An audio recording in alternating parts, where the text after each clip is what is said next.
Hello guys, welcome back to my channel. This is Shweta Ravindra. Hope you all are doing great. So early morning views చాలా బాగుంటాయి కదా. So good morning everyone. And early morning లేవగానే మీరు బయటికి వెళ్ళి పక్షుల sound కనుక వింటే మీకు ఆ పీస్ఫుల్ వేరే లెవెల్లోనే ఉంటుంది. సో ఇక్కడ కోయిల అవన్నీ వాయిస్ చాలా మంచిగా వస్తుంది. సో నా వాయిస్ ఓవర్ కాకుండా వాటి వాయిస్ వినండి, ఓకే.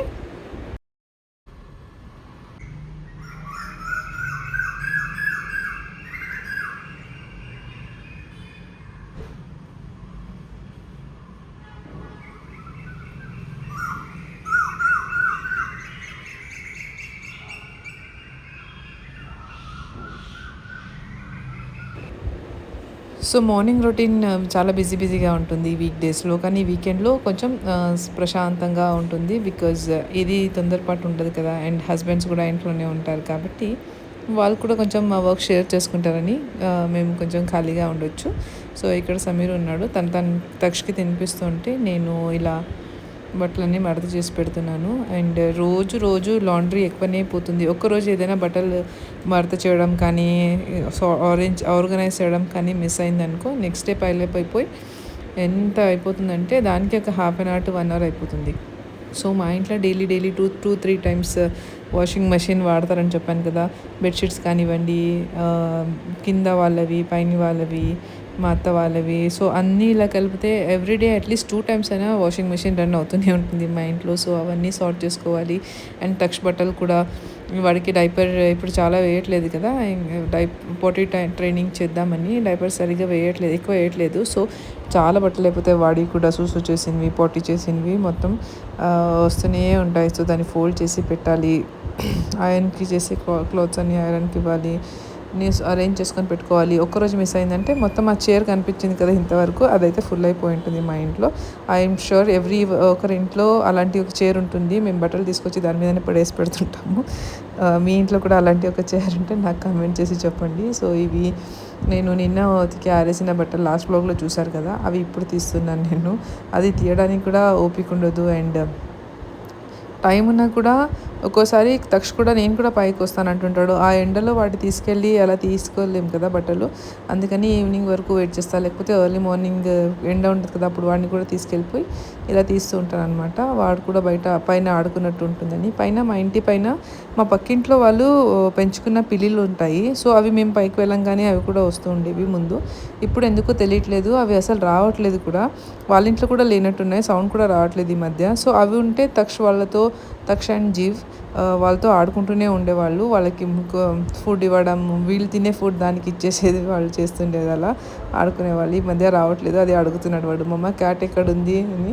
ఆ సోలార్ కిందనే ఉండేవి అవి, అందుకే వాడు దానిపైనే ఆడుకుంటుంటాడు. మమ్మ క్యాట్ ఎప్పుడు వస్తుంది, ఎక్కడుంది అని అడుగుతూనే ఉంటాడు.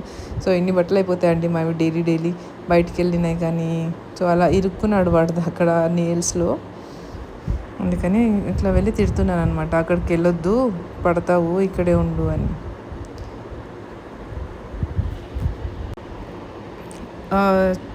సో మాది ఇలా ఓపెన్ టెర్రస్ ఉంటుంది, మా ఇండిపెండెంట్ హౌస్ యాక్చువల్లీ. అందుకని పైన బాగా ఆడుకోగలరు పిల్లలు. ఎవరైనా వస్తే మా ఇంటికి పైనకి వెళ్దామని అంటూ ఉంటారు. పైన చాలా బాగుంటుంది, ఓపెన్గా, స్పేషియస్గా. సో ఇక్కడ కట్టెతోని దాంతో దీంతో ఆడుకుంటుంటారు. చూసారు కదా ఇలా స్పేషియస్గా ఉంటుంది. అండ్ మేము దానికంతా వాలీబాల్ నెట్ ఉంటుంది కదా, దాన్ని కట్టేసాము పిల్లలు ఎక్కడ పడకుండా ఉండాలని. సో ఇలా మార్నింగ్ సన్ రైజ్ ఇంట్లో పడితే చాలా బాగుంటుంది కదా ఫ్రెష్గా. సో ఎక్కువ పడని అని నేను ఇలా విండోస్ కర్టన్స్ ఓపెన్ చేస్తున్నాను. ఇంట్లో ఫ్రెష్నెస్ బాగా వస్తుంది ఇంట్లో మార్నింగ్ ఎండ పడితే. సో ఇక్కడ బయటకు వెళ్ళి కొంచెంసేపు ఫ్రెష్ ఎయిర్ తీసుకున్నాను. టీ తాగేసాను నేను, ఆ వీడియో క్లిప్ తీయలేదు. నేను రోజు మీకు అదే చూపిస్తే బోర్ కొడుతుంది కదా, టీ చేయడం, టీ తాగడం. అందుకని ఈసారి నేను అవి చూపించలేదు. ఇంకా పైకి వెళ్ళి తెచ్చుకొచ్చిన బట్టలన్నింటినీ నేను స్నానం చేసి వచ్చి ఇలా బయట ఇంకో చైర్ ఉంటుంది మా ఇంట్లో, అది కూడా ఎప్పుడు ఫుల్గానే ఉంటుంది. సో అది అలా ఫుల్గా ఉండకూడదని నేను ఎప్పటికప్పుడే ఇలా మడత పెట్టేస్తుంటాను బట్టలన్నీ. ఇంకా ఐరన్కి సపరేట్ చేసి పెట్టాను క్లోత్స్. తర్వాత ఇవి ఇంట్లో డైలీ వేర్ ఉంటాయి కదా, అవన్నీ మడత చేసి పెడుతున్నాను. ఎంత క్లీన్ చేసుకున్నా పిల్లలు ఉండే వాళ్ళ ఇల్లు మాత్రం అలా డిసార్గనైజ్డ్ అయిపోతూనే ఉంటుంది. ఎందుకో తెలీదు, వాళ్ళు ఏం చేయకపోయినా సరే ఇల్లు మొత్తం అలా మెస్సీగానే ఉంటుంది. ఎందుకంటే వాళ్ళు టాయ్స్ తీసేసి వేస్తుంటారు. Toys is the main reason for messy house పిల్లలు ఉంటే. అండ్ బట్టలు కూడా నేను మడత పెడుతున్న బట్టలన్నీ తీసి వాడి కింద పడేస్తూ ఉన్నాడు. సో వాడికి చెప్తూనే ఉన్నాను చేయొద్దు త్యాక్ష అలా అని.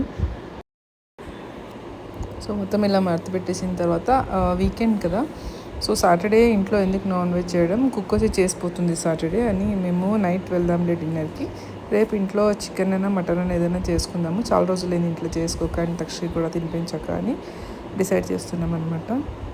ఇది మేము ల్యాంప్ తెచ్చుకున్నాం కదా ఐకియా నుంచి, అది అక్కడ ముళ్ళకి పెడితే టేబుల్కి అతుక్కొని లైట్ సరిగ్గా ఆన్ అవ్వట్లేదు. యాక్చువల్లీ ప్లగ్ కనెక్షన్ ఏదో లూజ్ ఉన్నట్టుంది. సో వేరే దగ్గర ట్రై చేద్దామని దాన్ని అక్కడ తీసి పెట్టాను.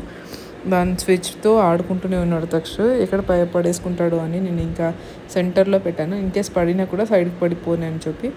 అండ్ ఇది ఈవినింగ్, ఇంకా డే అంతా ఏం చేయలేదు. సో ఈవినింగ్ చెప్పాను కదా డిన్నర్కి వెళ్తున్నాము అని. యాక్చువల్లీ అందరు కలిసి వెళ్దామని ప్లాన్ ఉండేది, నేను మా అన్నయ్య వాళ్ళు. కాకపోతే వాళ్ళు సాటర్డే నాన్ వెజ్ తినరు, మా ఆయన తింటాడు. వాళ్ళు తినరు కదా, ఎందుకు ఊరికే వేస్ట్, వెళ్ళేసి వెజ్ తినడం, ఇంట్లోనే తినేస్తాము, మీరు వెళ్ళి రండి అని చెప్తుంటే ఇంకా నేను తక్షణ సమీర్ వెళ్ళాము, ముగ్గురే వెళ్ళాము. తక్షణ ఇంట్లో అయిపోయింది డిన్నర్, మేము ఇద్దరే తినది అని వెళ్ళాము. ఎందుకంటే వాడికి కూడా తీసుకెళ్ళి అక్కడే డిన్నర్ చేయించి ఇంకా మేము తిని రావాలంటే ఇట్ టేక్స్ ఆల్మోస్ట్ 2 hours. దానికంటే మంచిది ఇంట్లో టీవీ చూస్తూ వాడు గబగబా తినేస్తాడు, తర్వాత మేము బయటికి వెళ్ళి హాయిగా ప్రశాంతంగా చూసుకుంటూ మాట్లాడుతూ తినొచ్చని వెళ్ళాము. కాకపోతే ఈ మధ్య ఎక్కడికి వెళ్ళినా మేము వాడి అల్లరితోనే సరిపోతుంది, వాడు పడేస్తాడో ఎక్కడి నుంచి పడతాడో అని టెన్షన్లోనే ఉంటాము బయటికి వెళ్ళినప్పుడు. ఇంకా ఫోన్ కూడా పెట్టొద్దు అనుకుంటాము, కానీ ఎట్ ది ఎండ్ ఏం చేయలేము, ఇంకా పేషెన్స్ అవుట్ అయిపోతుంది, తినాలి, ఆకలి కూడా అవుతుంది, ఇంకా వాడిని పట్టుకోలేము అన్నప్పుడు ఎక్స్ట్రీమ్ లెవెల్స్లో వెళ్ళినప్పుడు మాత్రమే మేము ఫోన్ పెట్టి ఇంకా కూర్చోపెట్టేస్తాం, వాడికి చూస్తూ ఉండు మేము ఇంకా వెళ్ళొస్తామని చెప్పి. ఏమొచ్చింది సాక్షి,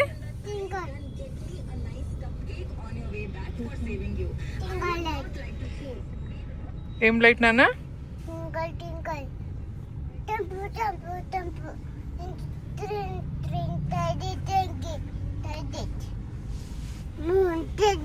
సో మా ఇంటి పక్కన ఒక మివాన్ తేజ్ అని ఒక అబ్బాయి ఉంటాడు, వాడు కూడా కన్నా ఒక 4-5 months పెద్దాడు అంతే, సేమ్ ఏజ్ ఆల్మోస్ట్ అనుకోవచ్చు. వాళ్ళ డాడీ దగ్గర ఎలక్ట్రిక్ కార్ ఉందన్నమాట, ఎంజీది ఎలక్ట్రిక్ కార్ ఉంది. సో నేను అలా తీసుకెళ్తున్నాను కదా, రోడ్ మీద సేమ్ కార్ వెళ్ళింది, బ్లాక్ కలర్ ఎలక్ట్రిక్ కార్ ఎంజీది.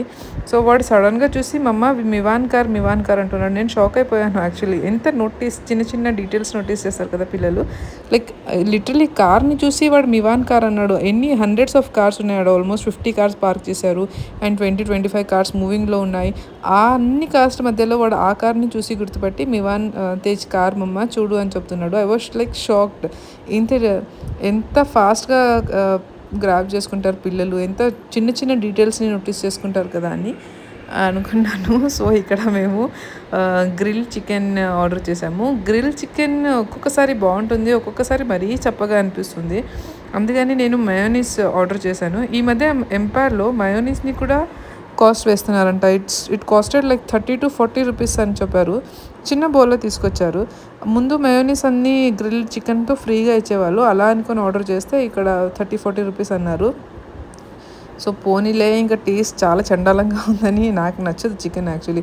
నేను 1 piece 2 నాన్ వెజ్ తిన్నాను నేను అసలు ఎక్కువగా, 1 or 2 pieces తింటే అబ్బో ఎక్కువైపోయింది. ఇంకా ఆ రోజు తను ఎక్కువ ఆర్డర్ చేశాడు, తిను అని ఫోర్స్ చేస్తుంటే ఇంకా తినాల్సి వచ్చింది. మయోనీస్తో అట్లీస్ట్ తిందామని చెప్పి ఆర్డర్ చేసుకుంటే అది కూడా దాంతో కూడా అంత పెద్దగా ఏం టేస్ట్ రాలేదు. సో అలాగే తినొచ్చేసాము మేము. So this is next day, అంటే ఈరోజు సండే మార్నింగ్ ఏం చేసామని చూపిస్తున్నాను ఇదే వ్లాగ్లో. వాడికి హెయిర్ కట్ చేయించుకుందాం, ఎందుకంటే 3 monthsలో వాడి 2nd birthday వస్తుంది, అంతవరకు హెయిర్ గ్రోత్ అవ్వని అని చెప్పేసి, ఇలా కర్ల్స్గా ఉంటే బాగుంటాయి బర్త్డేకి అని చెప్పి 3 months ముందే కట్ చేద్దామని. ఇక్కడ స్పిన్స్ అని ఉంటుంది మా ఇంటి దగ్గర, so we took him there. చాలా భయపడతాడు వాడు, చాలా ఏడుస్తాడు, వాడికి అస్సలు హెయిర్ కట్ అంటే నచ్చదు. హీ స్టార్టెడ్ చూడంగానే he started literally crying there. అయినా అంత ఓపికతో పట్టుకున్నాడు సమీర్ అండ్ నేను, వీడియోస్ చూపిస్తూ పాట పాడుతూ. వాడిని ముందుగానే మెంటల్లీ ప్రిపేర్ చేసేసాము, కత్తెర అవన్నీ చూపించి కోమ్ చేస్తూనే, లైక్ ఇలా చేస్తాడు uncle, you should not cry అని చెప్పాము. అయినా కూడా అసలు వినలేదు, చాలా ఏడ్చాడు, నాకే పాపం అనిపించేసింది. అండ్ ఎవ్రీ టైం వాడు వెళ్ళినప్పుడు అలాగే తొందరగా అయిపోని అని చెప్పేసి we ask them to do quickly. అలాగే చేసుకొని తీసుకొచ్చేసాడు. ట్రిమ్‌గా, షేప్‌గా ఏది ఉండదు. ఇంటికొచ్చిన తర్వాత ఏదైనా పెద్ద పెద్ద ఎంటికలుంటే నేనే దాన్ని కట్ చేసేస్తుంటాను. ఇంకేం చేయలేం కదా! వాడు అంత ఏడుస్తుంటాడు. సో, ఇక్కడ సమీర్ నాకేం ఏయదండి అలాగే చేసేయండి. వాడికి మాత్రమే వేయండి అని చెప్పి వేస్తున్నారు. అండ్ సలూన్ వాళ్ళు కూడా వాళ్ళు నీట్‌గా చేయాలని స్లోగా చేస్తుంటారు. కానీ మాకు తొందర ఎక్కువైపోతుంది కదా! వాడు చాలా ఏడుస్తున్నాడు. చాలా ఏడుస్తాడు. ఫాస్ట్‌గా చేసేయండి అని చెప్తూనే ఉంటాము. కాకపోతే వాళ్ళు వాళ్ళ పేస్‌తోనే తీసుకుంటారు. ఈ ట్రిమ్మర్ మెషిన్ సౌండ్‌కి వాడు చాలా భయపడి ఏడుస్తున్నాడు. అట్‌లీస్ట్ కత్తెరతో చేసింటే మోస్ట్‌లీ అంత ఏడవకుండేనేమో. ఆ ట్రిమ్మర్ సౌండ్‌కి అయితే చాలా అంటే చాలా ఏడ్చాడు. అందుకే ఇంకా ఎక్కువ వీడియో తీయలేకపోయాను నేను. ఎంత కంట్రోల్ చేసుకున్నా, ఎంత టాయ్స్ ఇచ్చినా ఇలాగే ఏడుస్తూనే ఉన్నాడు. మోస్ట్లీ కిడ్స్ సలూన్ వేరే ఉంటుంది అని చెప్పారు. వాడు ఎక్కడికి వెళ్ళినా ఏడుస్తాడని ఇంకా మేము అంత దూరం కూడా వెళ్ళడానికి ట్రై చేయలేదు. వాళ్ళ పాపం టాయ్స్ అవన్నీ తీసుకొచ్చి ఇచ్చినా ఏడుస్తూనే ఉన్నాడు. సో వాడి హెయిర్ కట్ ఎలా వచ్చిందో నేను నెక్స్ట్ వీడియోలో చూపిస్తాను. Thank you for watching. Bye. Please share and like, subscribe to my